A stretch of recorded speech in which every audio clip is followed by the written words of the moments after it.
नमस्कार दोस्तों, इस वीडियो में आपका स्वागत है जिसमें हम जानेंगे कि हाई वोल्टेज की बिजली की तारों पर बैठने पर पक्षियों या गिलहरियों को बिजली का झटका क्यों नहीं लगता है और ऐसी कौन सी स्थितियां या कंडीशंस हैं जिनमें उन्हें बिजली का झटका लग सकता है। और हम जानेंगे कि यदि कोई इंसान एक पक्षी की तरह तारों पर बैठे तो क्या उसे बिजली का झटका लगेगा या नहीं। But friends, before we proceed ahead, हमारे इस चैनल को सब्सक्राइब जरूर करें और हमारे सभी वीडियोस को लाइक व शेयर अवश्य करें। तो शुरू में हम सबसे पहले जानते हैं दो कॉन्सेप्ट। पहला कॉन्सेप्ट है कि करंट क्या होता है। करंट होता है जब भी कोई चार्ज पार्टिकल जैसे कि इलेक्ट्रॉन या प्रोटॉन या कोई और भी चार्ज पार्टिकल मूव करता है एक जगह से दूसरी जगह, तब करंट यानी कि बिजली की तरंगें प्रोड्यूस होती हैं। और करंट का डायरेक्शन वो डायरेक्शन होता है जिसमें कि पॉजिटिव चार्ज मूव करता है। इसी तरीके से जो दूसरा कॉन्सेप्ट है वो है कि जिस तरीके से पानी हायर पोटेंशियल एनर्जी से बहकर लोअर पोटेंशियल एनर्जी की तरफ जाता है, ठीक उसी तरीके से करंट भी हायर इलेक्ट्रिक पोटेंशियल वाली जगह से होता हुआ लोअर इलेक्ट्रिकल पोटेंशियल की तरफ जाता है। जैसे कि हम ये बैटरी का उदाहरण देखें, इसमें एक टर्मिनल है जिससे हम पॉजिटिव टर्मिनल कहते हैं। पॉजिटिव का मतलब है कि यहाँ पर पोटेंशियल ज्यादा है, तो करंट यहाँ से होता हुआ वो नेगेटिव टर्मिनल की तरफ जाएगा जहाँ पर कि जो पोटेंशियल है वो कम है।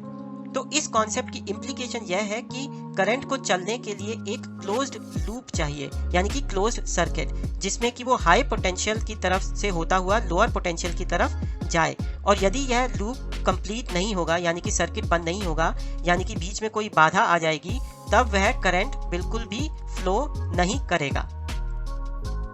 तो जब भी कोई पक्षी आकर इलेक्ट्रिक की तारों पर बैठता है, तब उसकी बॉडी का पूरा पोटेंशियल सेम हो जाता है जैसा कि इलेक्ट्रिक की पावर लाइन का। जो पोटेंशियल है उसको हम मेजर करते हैं वोल्ट में, यानी कि जो इलेक्ट्रिक पोटेंशियल का यूनिट है वो है वोल्ट। तो ऑलमोस्ट जो ये पावर लाइंस होती हैं वो 400 किलो वोल्ट से लेकर 800 किलो वोल्ट तक के बीच में होती हैं। तो जब कोई पक्षी आकर इस तार पर बैठता है तो उसके पाँव से लेकर किसी भी और अंग तक का जो पोटेंशियल है वो हो जाता है सेम जैसा कि तार में होता है। यानी कि चाहे आप पक्षी की चोंच ले लें, चाहे उसके पाँव ले लें या उसके कोई पंख ले लें, सभी जगहों पर उसका जो पोटेंशियल है वो सेम है। यहाँ पर भी लेट्स से 800 है, यहाँ पर भी 800 है और यहाँ पर भी 800 है। तो क्या होगा कि सभी जगह पर कोई भी पोटेंशियल सेम है, तो कोई भी पोटेंशियल डिफरेंस नहीं है, यानी कि कहीं पर भी हाई नहीं है और कहीं पर भी लो नहीं है। तो करंट को फ्लो करने के लिए, तो जैसे अभी हमने देखा कि एक हायर पोटेंशियल से लोअर पोटेंशियल की तरफ वो मूव करता है, तो जब पोटेंशियल ही सब जगह सेम है तो करंट क्यों उसकी बॉडी के थ्रू जाएगा। तो यही कारण है, हम कह सकते हैं कि पक्षियों को करंट इसलिए नहीं लगता क्योंकि उनकी सारी शरीर का पोटेंशियल सेम हो जाता है, और भी क्योंकि कोई पोटेंशियल डिफरेंस नहीं बचा, इसलिए करंट उनकी बॉडी के थ्रू नहीं जाता है। बट अगर हम देखें, हम एक कॉपर की वायर लें और उसको इस बर्ड से यहाँ से टच कराकर सीधा ग्राउंड में ले जाएं, यानी कि ज़मीन पर लगा दें, तब ऐसी सिचुएशन में क्या होगा कि ये जो इलेक्ट्रिक पोटेंशियल अर्थ का है वो होता है हमेशा ज़ीरो। अर्थ जो है वो हमेशा ज़ीरो पोटेंशियल पे रहती है। तो अगर हम इसे पक्षी को कॉपर वायर से कनेक्ट कर दें अर्थ को, तो क्या होगा कि अर्थ का ज़ीरो पोटेंशियल पक्षी के ज़ीरो पोटेंशियल से मैच करेगा, और यहाँ पर आपका 800 किलो वोल्ट का जो पोटेंशियल है वो ज़्यादा हो जाएगा, यानी कि यहाँ पर उसका हाई पोटेंशियल है और बॉडी का ये पोर्शन जो कि अर्थ से कनेक्टेड है वहाँ पर होगा लो पोटेंशियल। तो इस वजह से क्या होगा कि आपका जो करंट है वो हाई पोटेंशियल से लो पोटेंशियल की तरफ जाना शुरू करेगा, यानी कि वो पक्षी की बॉडी के थ्रू से फ्लो करेगा। तो जब वो उसके थ्रू फ्लो करेगा तो पक्षी मर जाएगा, यानी कि उसके अंदर से करंट फ्लो करेगा। अब है हमारा दूसरा प्रश्न कि अगर हम पक्षी के बदले कोई और जानवर या कोई इंसान ही यदि इन तारों पर इलेक्ट्रिक पावर लाइंस के ऊपर बैठे जैसे कि पक्षी बैठते हैं, तो क्या उन्हें करंट लगेगा। तो इसका आंसर है कि नहीं, उन बर्ड्स को या एनिमल्स को या ह्यूमंस को भी करंट नहीं लगेगा, क्योंकि जस्ट लाइक बर्ड्स, जैसे ही वो इलेक्ट्रिक की तारों को टच करेंगे, उनका पूरी बॉडी का पोटेंशियल सेम हो जाएगा तार के पोटेंशियल की तरह। और क्योंकि सभी जगह बॉडी के पोर्शन पे, चाहे वो मुंह हो, हाथ हो या टांगे हो, पोटेंशियल सेम होगा, तो दोनों या तीनों किसी भी पॉइंट के बीच में कोई भी पोटेंशियल डिफरेंस नहीं होगा। यानी कि कहीं पर भी कोई हाई नहीं है, कहीं पर भी कोई लो नहीं है। इसका मतलब करंट कहीं पर भी फ्लो नहीं करेगा, और अगर करंट फ्लो नहीं करेगा तो आपको कोई भी क्षति नहीं पहुंचेगी। इसी तरीके से आपने सुना होगा कि हाई वोल्टेज पावर लाइंस को रिपेयर करने के लिए रिपेयर पर्सन हेलीकॉप्टर में आते हैं, और ना तो रिपेयर पर्सन और ना ही हेलीकॉप्टर ग्राउंड को टच करते हैं, यानी कि अर्थ से उनका कोई कनेक्शन नहीं होता है।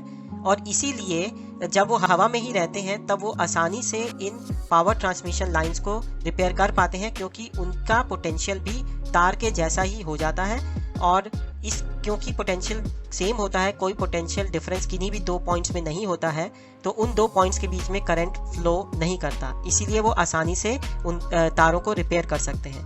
बट वी वुड सजेस्ट कि आप खुद ऐसा कुछ ना करें, क्योंकि रिपेयर पर्सन जो है वो अलग तरीके की भी प्रिकॉशंस लेते हैं, जैसे कि रबर ग्लव्स वगैरह का इस्तेमाल करते हैं, इंसुलेटर्स इस्तेमाल करते हैं। तो आप किसी भी प्रकार का टेस्ट या एक्सपेरिमेंट आप खुद स्वयं ना करें। अच्छा, अब जो हम प्रश्न का उत्तर देंगे वो यह है कि कोई ऐसी कंडीशन भी है कि बर्ड्स जो कि आसानी से पावर लाइन के ऊपर बैठे रहते हैं, क्या उन्हें भी किसी कंडीशन में करंट लग सकता है? तो आंसर इसका है यस, उन्हें भी करंट लग सकता है। कि अगर सपोज वो अपने पंख फैलाएं और पंख दो डिफरेंट तारों को टच करें, यानी कि यदि जैसे इस बर्ड को लें और इसके अगर पंख खुलें और वो ये वाली तार और इस वाली तार को भी टच कर जाएं, और अगर इन दोनों तारों के बीच का पोटेंशियल अलग अलग है, लेट्स से कि ये वाली जो ऊपर वाली तार है वो है 800 किलोवोल्ट पर, और इसी तरीके से जो नीचे वाली तार है या तो वो 0 पर है या 800 से कम, लेट्स से कि 400 किलोवोल्ट पर है। तो ऐसी सिचुएशन में क्या होगा कि जो पक्षी की बॉडी है वो इस वाला पोर्शन जो ऊपर वाली तार को टच कर रहा है वो हो जाएगा हायर पोटेंशियल पे, और नीचे वाली तार को टच करने वाला बॉडी का पोर्शन होगा लोअर पोटेंशियल पे। तो जो करंट होगा उसको हाई पोटेंशियल से लोअर पोटेंशियल जाना है, तो वो यहाँ से उस पक्षी की बॉडी के अक्रॉस मूव करेगा और पक्षी के अंदर भी जो है वो करंट फ्लो करने लगेगा। तो अभी हमने आपको बताया कि पक्षियों को बिजली का झटका क्यों नहीं लगता है। उसका कारण यही है कि उनके किसी भी बॉडी के दो पार्ट्स में पोटेंशियल डिफरेंस नहीं होता है, इसलिए करंट फ्लो नहीं करता है। कई लोग ये भी कहते हैं कि जो बर्ड की बॉडी है उसमें बहुत ज़्यादा रेजिस्टेंस होती है, इसलिए करंट उनसे फ्लो ना करके नीचे तार से ही फ्लो करता रहता है। परंतु हमारे हिसाब से वह सही एक्सप्लेनेशन नहीं है, क्योंकि जब बर्ड अपने पंख फैलाता है और दो डिफरेंट तारों को टच करता है जिन पर डिफरेंट पोटेंशियल है, तब करंट उसकी बॉडी के थ्रू फ्लो करता है और करंट और पक्षी को बहुत बड़ा बिजली का झटका लगता है।